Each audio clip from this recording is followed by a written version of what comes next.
Hello दोस्तों, कैसे आप सभी। मैं इफ्तिखार भाई स्वागत करता हूँ एक बार फिर आपका अपनी इस नए वीडियो में। दोस्तों फाइनली हमने स्टार्ट कर दिया है क्लास 10th की एनसीईआरटी। और एनसीईआरटी का फर्स्ट चैप्टर है आपका वास्तविक संख्या।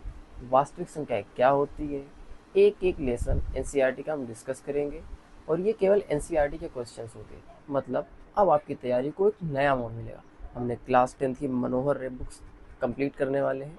अब मैं चाहता हूँ कि आपको एनसीईआरटी बुक कंप्लीट करी जाए, ताकि आपकी पढ़ाई और अच्छे से हो सके। अब आप निश्चय कर लीजिए कि आपको 100 में 100 नंबर लाना ही है।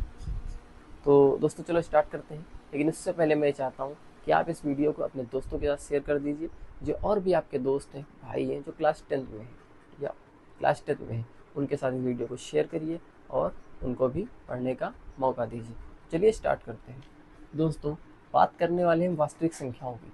लेकिन उससे पहले एक बेसिकली नॉलेज होना चाहिए कि संख्याएं क्या होती हैं। संख्याएं क्या होती हैं? संख्याएं, तो संख्याओं के बारे में बात कर लेते हैं। संख्याएं क्या होती हैं? दोस्तों संख्याओं को दो बांट सकते हैं। इन दो भागों में क्या होता है, सबसे पहले एक संख्या होती है आपकी वास्तविक संख्या। वास्तविक वास्तविक संख्या वास्तविक संख्या वास्तविक संख्याएं वास्तविक संख्याएं। और दूसरी टाइप की आपकी संख्या होती है काल्पनिक संख्याएं। काल्पनिक संख्याएं काल्पनिक संख्याएं काल्पनिक संख्याएं काल्पनिक संख्याएं। वास्तविक संख्याओं के बारे में पूरा लेसन है, वो आपको पढ़ना है। काल्पनिक संख्या आपका अभी पोर्शन नहीं है, क्योंकि ये क्लास 12th 11th का पोर्शन है। यहाँ पे हम कंप्लीट नहीं करेंगे। यहाँ पे हम बात करेंगे वास्तविक संख्याओं के बारे में। क्या होती है वास्तविक संख्याएं? तो वास्तविक संख्याओं को फिर से हम दो भागों में बांट सकते हैं। वास्तविक संख्या दो भागों में बांट सकते हैं। नंबर एक, इसमें आ जाएगा आपका परिमेय संख्या। क्या आ जाएगा? परिमेय संख्याएं। परिमेय संख्या है। दूसरा आ जाएगा आपका कौन सा? अपरिमेय संख्या है। अपरिमेय अपरिमेय संख्याएं। अपरिमेय संख्याएं आ जाएंगी। अपरिमेय संख्याएं आ जाएंगी। परिमेय संख्या क्या होती है? तो वो सारी संख्याएं जिनको हम पी अपान क्यू के रूप में लिख सकते हैं, परिमेय संख्या कहलाती है। जैसे कि आपका 1/2 हो गया, 4/5 हो गया। इस तरीके से जितनी भी संख्याएं होंगी जो बटे में लिखी जा सकती हैं, परिमेय संख्या कहलाएंगी। उसी टाइप से अपरिमेय संख्या क्या कहलाएंगी? वो संख्याएं जैसे कि √2, √5, पाई, ये सारी संख्याएं कहलाती हैं आपकी अपरिमेय संख्याएं। तो दोस्तों संख्याएं दो प्रकार की, वास्तविक संख्याएं और काल्पनिक संख्याएं। काल्पनिक संख्याएं हमने बताया, अभी आपको नहीं पढ़नी। वास्तविक संख्याएं क्या होती है? वास्तविक संख्याओं को फिर से हम दो भागों में बांट सकते हैं, परिमेय संख्याएं और अपरिमेय संख्याएं। परिमेय संख्या क्या होती है? जो संख्या पी बटे क्यू के फॉर्म में लिखी जा सकती हो। अपरिमेय संख्या क्या कहलाती है? जैसे कि √2, √5, पाई, ये सारी संख्या आपकी अपरिमेय संख्या कहलाती है। अब जो इस लेसन के लिए एक बहुत इंपॉर्टेंट संख्या है, इसको बोलते हैं अभाज्य संख्या। क्या बोलते हैं? अभाज्य संख्या। अभाज्य संख्या अभाज्य संख्याएं अभाज्य संख्याएं अभाज्य संख्याएं क्या होती है? अभाज्य संख्याएं क्या होती है भाई? अभाज्य संख्याएं पता तो होगा ही आपको। चलिए मैं बताता हूँ। अभाज्य संख्याएं वो संख्याएं होती हैं जो खुद से कटती हैं या एक से कटती हैं। जो संख्याएं एक से या स्वयं से विभाज्य हो, अभाज्य संख्याएं कहलाती हैं। जैसे कि अगर मैं बोल दूँ कौन सी अभाज्य संख्याएं होंगी, तो भाई सब अभाज्य संख्याएं दो हो जाएगी, क्योंकि दो खुद से कटती है और एक से कटती है और किसी से नहीं कटती, मतलब किसी से डिवाइड नहीं होती है। इसी प्रकार आ जाएगी आपकी कौन? 3 खुद से कटेगा और 5 हो गया। इसी टाइप से 7 हो गया। इसी टाइप से 11 हो गया, 13 हो गया, और इसी टाइप से और भी सारी संख्या है। अब आप कहेंगे दो तो चलिए ठीक, 3 ठीक है, इसके बाद 4 आना चाहिए था। तो भाई 4 2 से डिवाइड हो जाएगा, 2 दूनी 4, तो 4 2 से कट गया।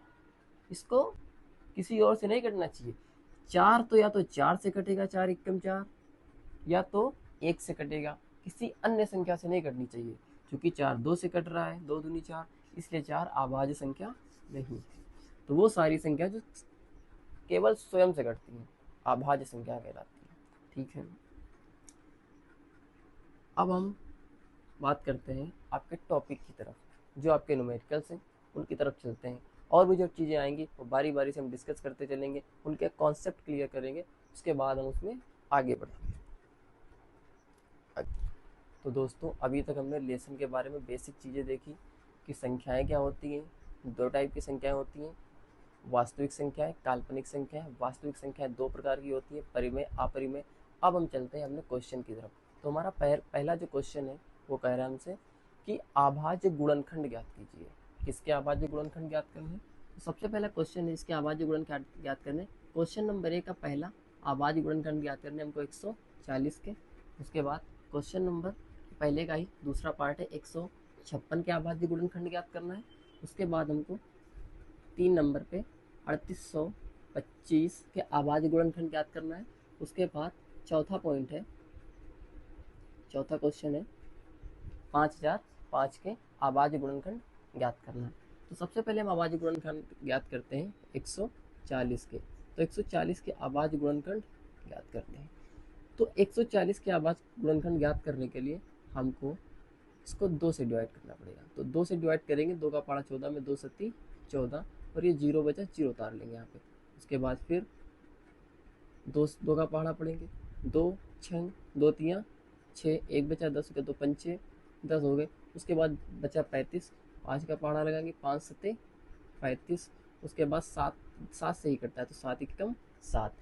तो 140 के ये सारे फैक्टर आ चुके हैं। इन्हीं फैक्टर को हम बोलते हैं अभाज्य गुणनखंड बोलते हैं, अभाज्य गुणनखंड बोलते हैं।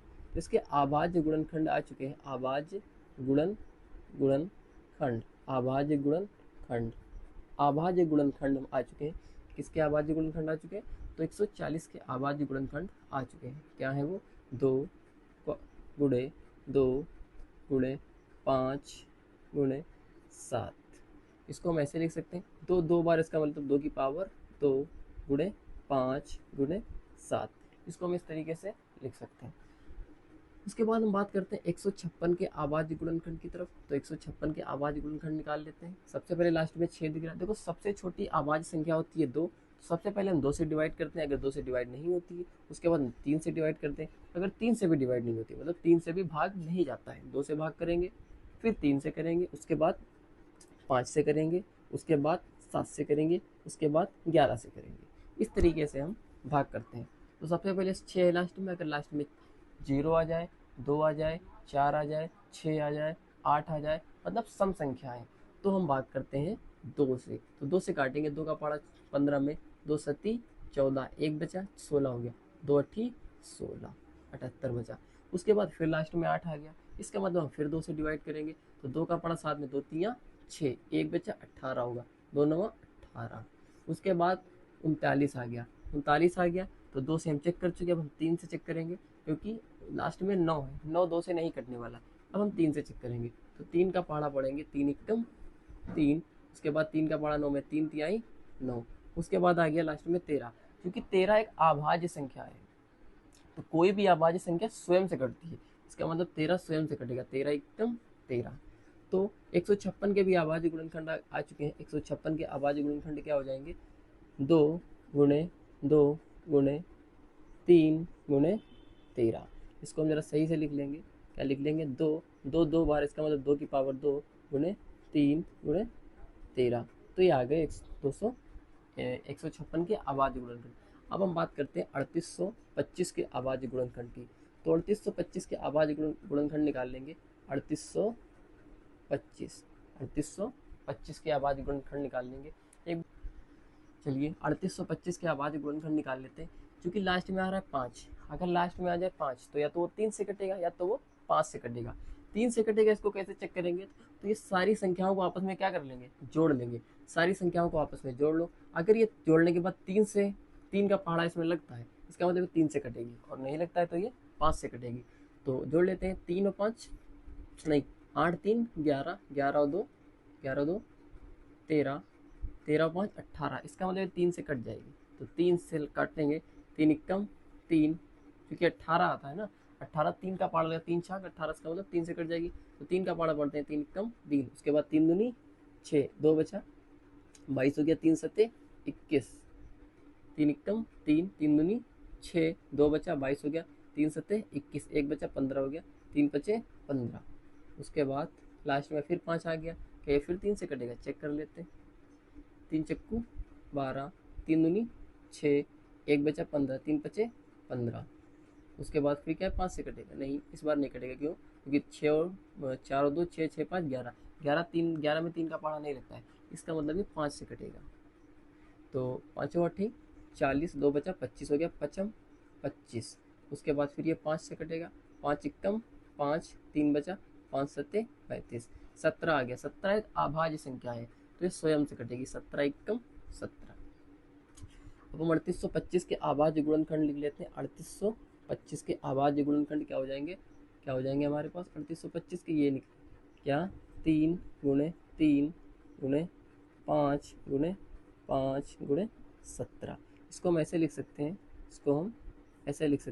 3 3 बार है, 3 2 बार, इसका मतलब 3 की पावर 2, 5 2 बार, इसका मतलब 5 की पावर 2, उसके बाद 17। ये हो गया इसका आंसर। अब लास्ट बचा है 5005। 5005 इसके अभाज्य गुणनखंड निकालने। इसके अभाज्य गुणनखंड हम आपको देते हैं क्या, होमवर्क स्वयं कीजिए। तो कैसे लगी आपको वीडियो? अगर आपको वीडियो अच्छी लगी हो, आपको समझ में आया हो, तो आप लाइक करिएगा, शेयर करिएगा और चैनल को सब्सक्राइब करिएगा। धन्यवाद। All the best.